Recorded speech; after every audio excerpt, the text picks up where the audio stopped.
నన్ను నేను అద్దంలో చూసుకున్నాను. దీన్ని ఇంగ్లీష్లో ఎలా చెప్పాలి? చాలామంది దీనికి ఒక కన్ఫ్యూషన్ ఉంటుంది. అంటే I looked at me in the mirror. నన్ను నేను చూసుకున్నాను అంటే ఐ లుక్డ్ ఎట్ మీ అంటారు, కానీ ఇది మిస్టేక్. మరి ఏమనాలి? I looked at my self in the mirror. Okay, I looked at my self in the mirror అనాలి. ఎప్పుడైతే సబ్జెక్ట్ అండ్ ఆబ్జెక్ట్ ఒకటే అవుతుందో, సబ్జెక్ట్ అంటే యాక్షన్ చేసేవాళ్ళు, ఆబ్జెక్ట్ అంటే యాక్షన్ రిసీవ్ చేసుకునేవాళ్ళు. సో ఇక్కడ సబ్జెక్ట్ నేను, ఆబ్జెక్ట్ కూడా నేనే. సో దేన్ని చూస్తున్నాను? నేను నన్ను నేనే చూసుకుంటున్నాను. సో అక్కడ ఆబ్జెక్ట్ కూడా నేనే అయ్యాను కాబట్టి మనం రిఫ్లెక్సివ్ ప్రొనౌన్ యూస్ చేయాలి.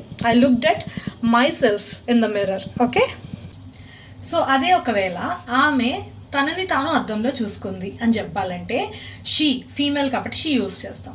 She looked at her self in the mirror. She looked at her self in the mirror. అది ఒకవేళ ఒక పిల్లి గురించో లేకపోతే కుక్క గురించో చెప్పాలి.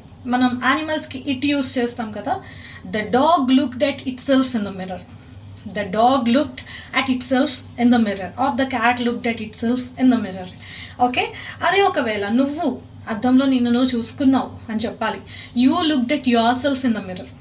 Okay, you looked at your self in the mirror. ఒకవేళ మేము, ఓకే, మేము అందరం మమ్మల్ని మేము అద్దంలో చూసుకున్నాం అని చెప్పాలి. We looked at ourselves in the mirror.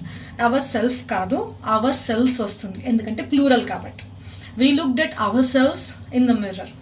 They, వాళ్ళు చూసుకున్నారు అని చెప్పాలంటే they looked at themselves in the mirror. ఇక్కడ కూడా ప్లూరల్ కాబట్టి themselves అని యూజ్ చేస్తున్నాం.